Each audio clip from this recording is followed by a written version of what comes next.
ನಮಸ್ಕಾರ, ಕದಂಬ ನ್ಯೂಸ್ಗೆ ಸ್ವಾಗತ. ನಾನು ಸೋನಿಕಾ ಸುದೇಶ್. ಮೊದಲಿಗೆ ಮುಖ್ಯಾಂಶಗಳು. ಖಂಡ್ರೆ ಖೂಬಾ ಹಾಗೂ ಪಾಟೀಲ್ ಜಿಲ್ಲೆಯ ಜನರಿಗೆ ಗುಲಾಮರಾಗಿ ಮಾಡಿದ್ದಾರೆ ಅಂಕುಶ್ ಗೋಖಲೆ ಕಿಡಿ. ಭಾಲ್ಕಿಯಲ್ಲಿ ಶ್ರೀರಾಮನವಮಿ ಉತ್ಸವದ ಬೃಹತ್ ಶೋಭಾಯಾತ್ರೆ ಹಾಗೂ ಸಾರ್ವಜನಿಕ ಸಮಾವೇಶಕ್ಕೆ ಹೆಚ್ಚಿನ ಸಂಖ್ಯೆಯಲ್ಲಿ ಭಾಗವಹಿಸಲು ಸಾರ್ವಜನಿಕರಿಗೆ ಕರೆ. ಅಕ್ಕ ವೈಜ್ಞಾನಿಕ ವೈಚಾರಿಕ ಕ್ರಾಂತಿಯ ಹರಿಕಾರರು ಪೂಜ್ಯ ಶ್ರೀ ನಿಜಗುಣಾನಂದ ಸ್ವಾಮಿ. ಸುದ್ದಿಯ ವಿವರಗಳು.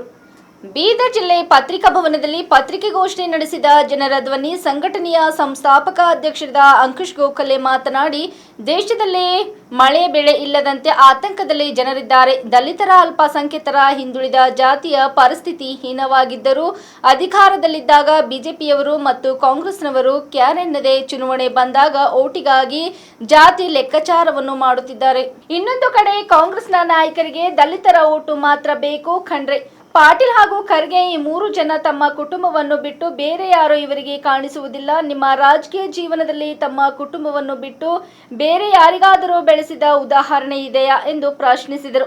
ಅರ್ಧ ದಶಕಗಳಿಗಿಂತ ಹೆಚ್ಚು ಕಾಲ ಬೀದರ್ ಕ್ಷೇತ್ರವನ್ನು ಪ್ರತಿನಿಧಿಸಿದ ರಾಮಚಂದ್ರ ವೀರಪ್ಪನವರು ಇದೇ ಸಂದರ್ಭದಲ್ಲಿ ನೆನಪಿಸಿಕೊಂಡರು. ಜಿಲ್ಲೆಯಲ್ಲಿ ಪರಿವಾರ ಸಂಘವನ್ನ ಈ ಜಿಲ್ಲೆಯಲ್ಲಿ ಎಲ್ಲಾ ಜನರಿಗೆ ಗುಲಾಮರನ್ನಾಗಿ ಮಾಡಿದ್ದಾರೆ. ಅದರಲ್ಲಿ ಪರಿವಾರ ಸಂಘ ಯಾವುದು? ಒಂದು ಪಾಟೀಲ್ ಪರಿವಾರ, ಎರಡನೇ ಖಂಡ್ರೆ ಪರಿವಾರ, ಮೂರನೇ ಖೂಬಾ ಪರಿವಾರ. ಈ ಪರಿವಾರಗಳು ಇವರಿಗೆ ಯಾರು ಕೂಡ ಪಕ್ಷ ಇಂಪಾರ್ಟೆಂಟ್ ಇಲ್ಲ, ಇವರಿಗೆ ತಮ್ಮ ಕುಟುಂಬ ಮಾತ್ರ ಮುಖ್ಯ ಅದ. ಹಾಗಾಗಿ ಒಂದ್ ಕಡೆ ದೇಶದ ಪರಿಸ್ಥಿತಿ ಹಾಗಿದ್ರೆ, ಇನ್ನೊಂದ್ ಕಡೆ ಜಿಲ್ಲೆಯಲ್ಲಿ ಏನದ ಅಂತಂದ್ರ ದಲಿತರ, ಅಲ್ಪಸಂಖ್ಯಾತರ, ಹಿಂದುಳಿದ ಸಣ್ಣ ಸಣ್ಣ ಜಾತಿಗಳ ಪರಿಸ್ಥಿತಿ ತೀರಾ ಹೀನಾಯ ಪರಿಸ್ಥಿತಿಯಲ್ಲಿ ಇದ್ದಾವೆ. ಇವತ್ತ ನಾವು ದಲಿತರಾಗಿ ಮುಸಲ್ಮಾನರಿಗೆ ದಲಿತರ ಹೆಸರ ಮೇಲೆ, ಖರ್ಗೆ ಅವರ ಹೆಸರ ಮೇಲೆ ದಲಿತರ ಓಟ್ ತಗೊಳ್ಳಿಕ್ಕೆ ಕಾಂಗ್ರೆಸ್ನ ನಾಯಕರಿಗೆ ಖರ್ಗೆ ಮತ್ತು ಖಂಡ್ರೆ ಮತ್ತು ಏನದಂದ್ರೆ ಪಾಟೀಲ್ ಪರಿವಾರದವರಿಗೆ ಬೇಕು. ಆದ್ರೆ ಖಂಡ್ರೆ ಸಮುದಾಯದ ಜನರ ಅಭಿವೃದ್ಧಿ, ರಾಜಕೀಯ ಮೇಲ್ಮಾ ಬರಬೇಕು ಅಂತಕ್ಕಂಥ ಯಾವುದು ಮಾತಾಸೆ ಖಂಡ್ರೆ ಮತ್ತು ಪಾಟೀಲ್ ಪರಿವಾರದವರಿಗೆ ಯಾರಿಗೂ ಕೂಡ ಇಲ್ಲ. ಇಲ್ಲಿವರೆಗೆ ನನ್ನ ನೇರವಾದಂತ ಪ್ರಶ್ನೆ ಖಂಡ್ರೆ ಅವರಿಗೆ, ಇಲ್ಲಿವರೆಗೆ ಯಾವ ದಲಿತರಿಗೆ ಒಂದು 2 ಕೋಟಿ ಟೆಂಡರ್ದಲ್ಲಿ ಹಾಕಿ ಗುತ್ತಿಗೆದಾರ ಮಾಡ್ತಕ್ಕಂಥ ಯಾವ ದಲಿತರಿಗೆ ನೀವು ಬೆಳೆಸಿರಿ? ಇಲ್ಲಿವರೆಗೆ ಯಾವ ದಲಿತರಿಗೆ ನೀವು ಬೆಳೆಸಿರಿ? ಯಾರಿಗೂ ಕೂಡ ಇಲ್ಲ. ಯಾವ ವ್ಯಕ್ತಿಗೆ ನೀವು ನಿಮ್ಮ ಲೆವೆಲ್ದಲ್ಲಿ, ನಿಮ್ಮ ತಂದೆ ಹೇಳಿದ್ರು, ರಾಜಶೇಖರ್ ಪಾಟೀಲ್ ಅವ್ರ ತಂದೆ ಬಸವರಾಜ್ ಪಾಟೀಲ್, ಅವ್ರ ತಂದೆಗೆ ಭೀಮಣ್ಣ ಖಂಡ್ರೆ, ಅವ್ರ ತಂದೆ ರಾಜಶೇಖರ್ ಈಶ್ವರ್ ಖಂಡ್ರೆ ತಂದೆ ಆದಂತ ಭೀಮಣ್ಣ ಖಂಡ್ರೆ ಅವರಿಗೆ, ನಮ್ಮ ತಂದೆಗಳು, ನಮ್ಮ ಮುತ್ತ ತಾತ ಬಂದೇವರು, ಇವ್ರಿಗೆ ರಾಜಕೀಯವಾಗಿ ಮ್ಯಾಲ್ ಬಂದರು. ಮುಂದೆ ಈಶ್ವರ್ ಖಂಡ್ರೆ ಮ್ಯಾಲ್ ಬಂದರು, ಯಾಕಂದ್ರೆ ರಾಜಶೇಖರ್ ಪಾಟೀಲ್ ಮ್ಯಾಲ್ ಬಂದರು. ಆದ್ರೆ ಅದ್ರ ಮುಂದೆ ಅವ್ರ ಮಕ್ಕಳು ಇವತ್ತೆಲ್ಲ 23 ವರ್ಷದ ಮಕ್ಕಳು, ಮಗ MP ಆಗ್ಲಕ್ಕೆ ಕೊಡ್ತಾ ಇದ್ದಾನ. ಆದ್ರ ನಾವು ಇನ್ನೂ ಕೂಡ ಮುಸಲ್ಮಾನರು, ದಲಿತರು, ಮೋಸ್ಟ್ ಬ್ಯಾಕ್ವರ್ಡ್ ಇರ್ತಕ್ಕಂಥ ಕುಂಬಾರ್ ಇರ್ಬೋದು, ಕಂಬಾರ್ ಇರ್ಬೋದು, ಪಂಚಾಯತ್ ಇರ್ಬೋದು, ಇವ್ರಿಗೆ ಯಾರು ನೋಡ್ತಾ ಇದ್ದಾರೆ? ಇವ್ರೆಲ್ಲರೂ ಕೂಡ ಏನದ ಅಂತಂದ್ರ ಕೇಳಲಾರ್ದೇನೆ, ಕೈಲಾರ್ದೇನೆ ಮ್ಯಾಲಿಗಿದ್ದು ಖಂಡ್ರೆ ಸಾಬ್ರಿಗೆ ಜಯವಾಗಲಿ, ಸೂರ್ಯ ಚಂದ್ರ ಧೀರ ವೀರ ಅಂತ ಇವತ್ತ ಮುಗ್ಧ ಯುವಕರು ಏನದ ವರ್ಣನೆ ಮಾಡಿ ಏನದ ಮೇಲೆ ಬಿಸಿಲತ್ತಾರ. ಅದನ್ನು ನಾನು ಮನವಿ ಏನದ ಈ ಜಿಲ್ಲೆಯ ಯುವಕರಿಗೆ, ಎಸ್ ನೀವು ಇವರಿಗೆ ಸೂರ್ಯ ಚಂದ್ರ ಮಾಡ್ತಾ ಇದ್ರಿ, ಅದನ್ನ ನಿಮ್ ಭವಿಷ್ಯದ ಬಗ್ಗೆ ಖಂಡ್ರೆ ಮತ್ತು ಪಾಟೀಲ್ ಪರಿವಾರ, ಖೂಬಾ ಪರಿವಾರ ಎಂದಾದ್ರೂ ನಿಮ್ ಬಗ್ಗೆ ಚಿಂತೆ ಮಾಡಿದ್ದೇರೇನು? ಒಂದು ನೀವು ಅವಲೋಕನ ಮಾಡ್ಕೊಳ್ಳಿ. ಎಂದೂ ಕೂಡ ಇಲ್ಲ. ಎಂದೂ ಕೂಡ ಇಲ್ಲ. ಯುವ ಸಂಸೆ ಸಂಸದ ಆದಂತ ರಾಮಚಂದ್ರ ವೀರಪ್ಪ ಅವ್ರ ಮಕ್ಕಳು ಗತಿ ಏನದ ಇವತ್ತು? ಗತಿ ಏನದ? ಎಲ್ಲಿಟ್ಟಾರೆ ಇವ್ರ ಜಿಲ್ಲೆಯ ನಾಯಕರು? ಯಾಕಾಗಿ ಇವರಿಗೆ ಓಟ್ ಹಾಕ್ಬೇಕು ದಲಿತರು? ಯಾಕಾಗಿ ಓಟ್ ಹಾಕ್ಬೇಕು ಮುಸಲ್ಮಾನರು? ಯಾಕಾಗಿ ಬಿಜೆಪಿಗೆ ಖೂಬಾ ಒಬ್ಬ ಗಮಂಡಿ ಭಗವಂತ ಖೂಬಾ ಅವರ ನೈತಿಕತೆ ಎಲ್ಲ ಒಂದು 7 ಸಾರಿ ಸಂಸದರಾದಂತ ವೀರಪ್ಪ ರಾಮಚಂದ್ರ ವೀರಪ್ಪ ಅವ್ರ ಕುಟುಂಬ ಕೇಳಿ ಏನು ಅವ್ರ ಕುಟುಂಬ ಎಲ್ಲಿದೆ, ಅವ್ರ ಸದಸ್ಯರು ಎಲ್ಲರ ಅಂತ ಗೊತ್ತಿಲ್ಲ. ಮೊನ್ನೆ ನಡೆದಂತ ಖರ್ಗೆ ಅವರ ಅಭಿನಂದನಾ ಪ್ರೋಗ್ರಾಂದಲ್ಲಿ 4 ಸರ್ತಿ ಸಂಸದ ಆದಂತ ಸೂರ್ಯವಂಶಿ ಅವರು, ಬೀದರ್ ಜಿಲ್ಲೆಯಲ್ಲಿ 4 ಸರ್ತಿ ಸಂಸದ ಆದಂತ ಸೂರ್ಯವಂಶಿ ಅವರು 3ನೇ ಲೈನ್ದಲ್ಲಿ ಕುಂತಿರ್ತಾರೆ ಖರ್ಗೆ ಅವರ ಅಭಿನಂದನಾ ಪ್ರೋಗ್ರಾಂದಲ್ಲಿ. 1ನೇ ಲೈನ್ದಲ್ಲಿ ಖಂಡ್ರೆ ಅವ್ರ ಮಗ ಕೂಡ್ತಾರೆ, ರಾಜಶೇಖರ್ ಪಾಟೀಲ್ ಮಗ ಕೂಡ್ತಾನೆ, ರಹೀಂ ಖಾನ್ ಮಗ ಕೂಡ್ತಾನೆ. ಈ ದಲಿತರಿಗೆ ಸ್ವಲ್ಪ ಆತ್ಮಾವಲೋಕನ ಮಾಡ್ಕೋಬೇಕು. ಮರ್ಯಾದೆಯಿಂದ ನಿಮ್ ಬದುಕಿ ಯಾವ ಸ್ಥಿತಿಗೆ ತಂದಿರ್ತಾರೆ ಖರ್ಗೆ ಮತ್ತು ಖಂಡ್ರೆ ಮತ್ತು ಪಾಟೀಲ್ ಪರಿವಾರ ಮತ್ತು ಖೂಬಾ ಪರಿವಾರದವರು. ಬೀದರ್ ಜಿಲ್ಲೆ ಭಾಲ್ಕಿ ತಾಲೂಕಿನಲ್ಲಿ ದಿನಾಂಕ 1/5/2024 ನಡೆಯಲಿರುವ ಶ್ರೀರಾಮನವಮಿ ಉತ್ಸವ ಈ ವರ್ಷವೂ ಕೂಡ ಅದ್ದೂರಿಯಾಗಿ ಆಚರಿಸಲು ತೀರ್ಮಾನಿಸಲಾಗಿದೆ ಎಂದು ಸ್ವಾಗತ ಸಮಿತಿ ಅಧ್ಯಕ್ಷರಾದ ಶಿವಕುಮಾರ್ ಲೋಖಂಡೆ ತಿಳಿಸಿದರು. ತಾಲೂಕಿನ ಬಳತೆ ಭವನದಲ್ಲಿ ಕರೆದ ಪತ್ರಿಕೆಗೋಷ್ಠಿಯನ್ನು ಉದ್ದೇಶಿಸಿ ಮಾತನಾಡಿದ ಅವರು 1/5/2024 ನಡೆಯಲಿರುವ ರಾಮನವಮಿ ಉತ್ಸವದ ಬೃಹತ್ ಶೋಭಾಯಾತ್ರೆ ಹಾಗೂ ಸಾರ್ವಜನಿಕರ ಸಮಾವೇಶ ಬುಧವಾರ ಮಧ್ಯಾಹ್ನ 3 ಗಂಟೆಗೆ ವಿಠಲ ಮಂದಿರ ಚೌಡಿಯಿಂದ ಗಾಂಧಿ ವೃತ್ತದವರೆಗೆ ಬೃಹತ್ ಶೋಭಾಯಾತ್ರೆ ಮೂಲಕ ಗಾಂಧಿ ವೃತ್ತ ತಲುಪಲಿದ್ದು ಸಾಯಂಕಾಲ 7 ಗಂಟೆಗೆ ಬೃಹತ್ ಸಾರ್ವಜನಿಕ ಸಮಾವೇಶ ಜರುಗಲಿದೆ. ಈ ಕಾರ್ಯಕ್ರಮದಲ್ಲಿ ದಿವ್ಯ ಸಾನ್ನಿಧ್ಯವನ್ನು ಪರಮ ಪೂಜ್ಯರಾದ ಶತಸ್ಥಲ ಬ್ರಹ್ಮ ರಾಜೇಶ್ವರ ಶಿವಾಚಾರ್ಯರು, ಹಿರೇಮಠ ಸಂಸ್ಥಾನ ಮೆಹಕರ್, ಗುರುಕುಲಾಶ್ರಮ ತೊಡಳ, ಶಾಖ್ ಮಠ ಡೋಣಗಾಪುರ್, ಪೂಜೆ ಭಾಲ್ಕಿಯ ಗುರುಬಸವ ಪಟ್ಟದೇವರು, ಹಿರೇಮಠ ಸಂಸ್ಥಾನ ಭಾಲ್ಕಿ, ಶಟಲ್ಸ್ಥಲ ಬ್ರಹ್ಮ ಹೌಗಲಿಂಗ ಶಿವಾಚಾರ್ಯರು, ಶಿವಾನಿ ಹಲ್ಬರ್ಗ, ಹೈದರಾಬಾದ್ ಜೊತೆಗೆ ಮುಖ್ಯ ವಕ್ತರಾಗಿ ಶಂಕರ್ ಗಾಯಕರ್, ಕೇಂದ್ರಿ ಸಹ ಕಾರ್ಯದರ್ಶಿ ವಿಶ್ವ ಹಿಂದೂ ಪರಿಷತ್ ಆಗಮಿಸಲಿದ್ದಾರೆ ಎಂದರು. ನಂತರ ವಿಶ್ವ ಹಿಂದೂ ಪರಿಷತ್ತಿನ ಎಲ್ಲ ಪದಾಧಿಕಾರಿಗಳು ಕಾರ್ಯಕ್ರಮದ ಪತ್ರಿಕೆಗಳನ್ನು ಬಿಡುಗಡೆ ಮಾಡಿದರು. ನಮ್ಮ ಈ ಸಮಿತಿ ಯಾವ ರೀತಿ ಇದೆ ಅಂದರೆ ನಾನು ಹೇಳಲಿಕ್ಕೆ ಬಯಸ್ತೀನಿ. ಇದು ರಾಮನವಮಿ ಉತ್ಸವ ಸಮಿತಿನೂ ಕೂಡ ಇದೆ. ಭಾಲ್ಕಿಯಲ್ಲಿ ಒಂದು ಇದು ಯಾವುದೇ ಒಂದು ಒಳ್ಳೆ ಕೆಲಸಕ್ಕೆ ಹಿಂದೂ ಸಂಘಟನೆಗೋಸ್ಕರ ಯಾವಾಗಲೂ ಈ ಸಮಿತಿ ಅನ್ನೋದು ಕೆಲಸ ಮಾಡಬೇಕಂತೇಳಿ ನಾವೊಂದು ಒಳ್ಳೆ ಇದಕ್ಕೇನು ಯಾವುದೇ ಪಕ್ಷ ಭೇದ ಮಾಡಿದ್ದು ನಾವೆಲ್ಲ ಹಿಂದೂಗಳು ಬಂದು ಅಂತೇಳಿ ಅನ್ನೋದು ಇವತ್ತು ಕೆಲಸ ಮಾಡತಕ್ಕಂಥ ಕೆಲಸ ನಾವು ಭಾಲ್ಕಿಯಲ್ಲಿ ಮಾಡ್ತಾ ಇದ್ದೀವಿ. ಯಾವುದೇ ಜಾತಿ ಧರ್ಮ ಇದು ಇಲ್ಲ, ನಾವೆಲ್ಲ ನಾವೆಲ್ಲ ಹಿಂದೂ ಒಂದು ಅಂತಕ್ಕಂಥ ಭಾವನೆಯಿಂದ ಇದು ಕೆಲಸ. ರಾಮನವಮಿ ಉತ್ಸವದಲ್ಲಿ ನಾವೆಲ್ಲರೂ ಒಗ್ಗಟ್ಟಾಗಿ ಕೆಲಸ ಮಾಡ್ತಕ್ಕಂಥ ಪ್ರಯತ್ನ ಮಾಡ್ತೀವಿ. ಪ್ರಚಾರ ಮಾಡಲಿಕ್ಕೆ ತಾವೆಲ್ಲ ಒಳ್ಳೆ ರೀತಿಯಿಂದ ಸಹಕಾರ ಕೊಡಬೇಕು. ನೀವು ಮೊದಲು ಮಾಡಿದ್ರು ಯಾವಾಗಲೂ ನಮ್ಮ ಹಿಂದೂ ಕೆಲಸಕ್ಕೆ ತಮ್ಮದು ಒಳ್ಳೆ ಸಹಕಾರ ಇದೆ, ಮುಂದೆ ಕೂಡ ಇರ್ತದೆ ಅಂತೇಳಿ ನನ್ನ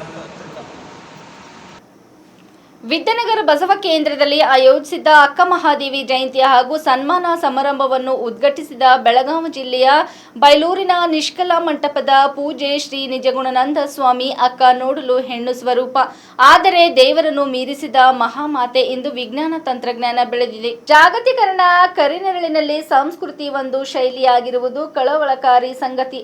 ಅಂದು ಶಿಕ್ಷಣ ಇರಲಿಲ್ಲ, ಆದರೆ ಸಂಸ್ಕೃತಿ ಸಂಸ್ಕಾರ ಹೆಮ್ಮರವಾಗಿ ಬೆಳೆದಿತ್ತು. ಹೆಣ್ಣು ಕೇವಲ ಅಡಿಗೆ ಮನೆಯ ವಸ್ತು ಎಂಬ ಕಲ್ಪನೆಯನ್ನು ಕಿತ್ತೆಸೆದು ಅವಳು ಒಬ್ಬ ಮಹಾನ್ ಶಕ್ತಿಯ ಬೆಳಕು ಎಂಬುದನ್ನು ತೋರಿಸಿಕೊಟ್ಟವಳು. ಅಕ್ಕ ಅನೇಕ ಕಷ್ಟ ಅನುಭವಿಸಿ ಕಲ್ಯಾಣಕ್ಕೆ ಬಂದು ಅನೇಕ ಪರೀಕ್ಷೆಗಳನ್ನು ಎದುರಿಸಿ ಅನುಭವ ಮಂಟಪದಲ್ಲಿ ಅಕ್ಕ ಎಂದು ಮೊದಲಿಸಿಕೊಂಡಿರುವುದು ಒಂದು ದಾಖಲೆ ಎಂದು ನುಡಿದರು. ಕಾರ್ಯಕ್ರಮದಲ್ಲಿ ನೇತೃತ್ವ ವಹಿಸಿದ್ದ ಬಸವ ಸೇವಾ ಪ್ರತಿಷ್ಠಾನದ ಪೂಜ್ಯ ಶ್ರೀ ಗಂಗಾಂಬಿಕಾ ಅಕ್ಕ 2 ವಚನಗಳನ್ನು ಪಠಿಸಿ ಸ್ವಾತಂತ್ರ್ಯದ ಮುಕ್ಕಟ ಮಣಿ ಅಕ್ಕಿ ಅವಳಿಂದಲೇ ಅವಳು, ಅವಳಿಗೆ ಅವಳೇ ಆಶ್ರಯದಾತಳು, ಹೆಣ್ಣು ಸೌಂದರ್ಯಕ್ಕೆ ಸೀಮಿತ ಎನ್ನುವುದನ್ನು ಹೊಡೆದು ಹಾಕಿ ಹೆಣ್ಣು ಜ್ಞಾನದ ಸೌಂದರ್ಯದ ಪ್ರತ್ಯೇಕ ಎಂದು ಸಾಬೀತು ಮಾಡಿದರು. ಅಕ್ಕ ಹೆದರದೆ ಬೆದರದೆ ನಿಶ್ಚಿಂತಳಾಗಿ 24 ವರ್ಷಗಳ ಕಾಲ ವೈರಾಗ್ಯ ನಿಧಿಯಾಗಿ ಜೀವನ ನಡೆಸಿ ನೂರಾರು ವಚನಗಳನ್ನು ರಚಿಸಿದ ಜಗತ್ತಿನ ಪ್ರಪ್ರಥಮ ಕವಿಯತ್ರಿ ಎಂದು ತಮ್ಮ ಅನುಭವ ನಿವೇದಿಸಿದರು. ದಿವ್ಯ ಸಾನ್ನಿಧ್ಯ ವಹಿಸಿರುವ ಪೂಜ್ಯ ಶ್ರೀ ಡಾ ಶಿವಾನಂದ ಮಹಾಸ್ವಾಮಿಗಳು ಗುರು ಬಸವೇಶ್ವರ ಸಂಸ್ಥಾನ ಮಠ ಹುಲ್ಸೂರು ತಮ್ಮ ಆಶೀರ್ವಚನ ನೀಡಿದರೆ ಅಧ್ಯಕ್ಷತೆಯನ್ನು ಶರಣ ಪ್ರಭಾರ ಹೊಸಮತೆ ಅಧ್ಯಕ್ಷರು ಬಸವ ಕೇಂದ್ರ ಟ್ರಸ್ಟ್ ಬೀದರ್ ವಹಿಸಿದರು. ಸಮಾರಂಭದಲ್ಲಿ ಮುಖ್ಯ ಅತಿಥಿಗಳಾಗಿ ಶರಣ ಗುರುನಾಥ್ ಕೊಳ್ಳೂರ್ ಅಧ್ಯಕ್ಷರು, ಜಿಕೆ ಫೌಂಡೇಶನ್ ಬೀದರ್, ಶರಣ ರಾಜೇಂದ್ರ ಕುಮಾರ್ ಗಂದಗಿ ರಾಷ್ಟ್ರೀಯ ಅಧ್ಯಕ್ಷರು, ರಾಷ್ಟ್ರೀಯ ಬಸವ ದಳ ಬೀದರ್, ಶರಣ ಬಾಬುವಾಲಿ ರಾಜ್ಯಾಧ್ಯಕ್ಷರು, ಭಾರತೀಯ ಬಸವ ಬಳಗ ಬೀದರ್, ಶರಣ ವೈಜನಾಥ್ ಕಮಠಣ ಅಧ್ಯಕ್ಷರು, ಅಭಾವಿ ಮಹಾಸಭಾ ಬೀದರ್, ಬಸವರಾಜ್ ಧನ್ನೂರ್ ಅಧ್ಯಕ್ಷರು, ಜಾಗತಿಕ ಲಿಂಗಾಯತ್ ಮಹಾಸಭಾ ಬೀದರ್, ಶರಣ ಕುಶಾಲರಾವ್ ಪಾಟೀಲ್ ಖಾಜಾಪುರ್ ಅಧ್ಯಕ್ಷರು, ಲಿಂಗಾಯತ್ ಮಹಾಸಭಾ ಬೀದರ್, ಶರಣ ಬಸವರಾಜ್ ಪಾಟೀಲ್ ಹಾರೂರ್ಗೇರಿ ಅಧ್ಯಕ್ಷರು ಬಸವ ಬ್ರಿಗೇಡ್ ವಹಿಸಿದರು. ಬೀದರ್ ಜಿಲ್ಲೆಯಲ್ಲಿ ಇಂದು ತಂತ್ರೀಯ ಲಿಂಗತ್ವ, ಅಲ್ಪಸಂಖ್ಯಾತರ, ಟ್ರಾನ್ಸ್ಜೆಂಡರ್ ಹಾಗೂ ದಮನಿತ ಮಹಿಳೆಯರಿಗೆ ಲೋಕಸಭೆ ಚುನಾವಣೆ ಪ್ರಯುಕ್ತ ಮತದಾನ ಜಾಗೃತಿ ಸಿಇಒ ಸರ್ ಸಮ್ಮುಖದಲ್ಲಿ ನಡೆಯಿತು. ಈ ಸಮಯದಲ್ಲಿ ಎಸ್ಎಲ್ಎಂಟಿ, ಸಿಡಿಪಿಒ, ಮಹಿಳಾ ಅಭಿವೃದ್ಧಿ ನಿರೀಕ್ಷಕರು ಹಾಗೂ ಇತರರು ಉಪಸ್ಥಿತರಿದ್ದರು. ಚಿಂತಾಮಣಿ ನಗರದಲ್ಲಿ ಏಪ್ರಿಲ್ 26ರಂದು ಲೋಕಸಭಾ ಚುನಾವಣೆ ನಡೆಯಲಿದ್ದು, ಚಿಂತಾಮಣಿ ವಿಧಾನಸಭಾ ಕ್ಷೇತ್ರ ಅತಿ ಸೂಕ್ಷ್ಮ ಪ್ರದೇಶವಾಗಿರುವುದರಿಂದ ಚುನಾವಣಾ ಸಮಯದಲ್ಲಿ ಯಾವುದೇ ರೀತಿಯ ಗಲಭೆ ಸಂಭವಿಸದಂತೆ ಶಾಂತಿ ಸುವ್ಯವಸ್ಥೆ ಕಾಪಾಡಬೇಕೆಂಬ ಹಿತದೃಷ್ಟಿಯಿಂದ ಮುನ್ನೆಚ್ಚರಿಕೆ ವಹಿಸಲು ಹಾಗೂ ನಿರ್ಭಯತೆಯಿಂದ ಸಾರ್ವಜನಿಕರು ಮತ ಚಲಾಯಿಸುವಂತೆ ಸಾರ್ವಜನಿಕರಲ್ಲಿ ಅರಿವು ಮೂಡಿಸಲು ಜಿಲ್ಲಾ ಪೊಲೀಸ್ ವರಿಷ್ಠಾಧಿಕಾರಿಗಳು ಹಾಗೂ ಚಿಂತಾಮಣಿ ಉಪವಿಭಾಗದ ಡಿವೈಎಸ್ಪಿ ಪಿ ಮುರಳೀಧರ್ ಅವರ ನೇತೃತ್ವದಲ್ಲಿ ಯೋಧರು ಹಾಗೂ ಪೊಲೀಸರು ಅಧಿಕಾರಿಗಳು ಚಿಂತಾಮಣಿ ನಗರದ ಮುಖ್ಯ ಬೀದಿಗಳಲ್ಲಿ ಪಥಸಂಚಲನ ನಡೆಸುವುದರ ಮೂಲಕ ಸಾರ್ವಜನಿಕರಲ್ಲಿ ಜಾಗೃತಿ ಮೂಡಿಸಿದರು. ಈ ಪಥಸಂಚಲನದಲ್ಲಿ ಡಿವೈಎಸ್ಪಿ ಪಿ ಮುರಳೀಧರ್, ನಗರ ಠಾಣೆಯ ವೃತ್ತ ನಿರೀಕ್ಷಕರಾದ ವಿಜಯಕುಮಾರ್ ಮತ್ತು ಪೊಲೀಸ್ ಸಿಬ್ಬಂದಿ ಪಥಸಂಚಲನದಲ್ಲಿ ಭಾಗವಹಿಸಿದರು.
ಇಲ್ಲಿವರೆಗೆ ಸುದ್ದಿ ಕೊಟ್ಟಿದ್ದು ನಾನು ಸೋನಿಕಾ ಸುದೇಶ್. ಮುಂದಿನ ಸುದ್ದಿಯೊಂದಿಗೆ ಮತ್ತೆ ಭೇಟಿಯಾಗೋಣ. ವಂದನೆಗಳು.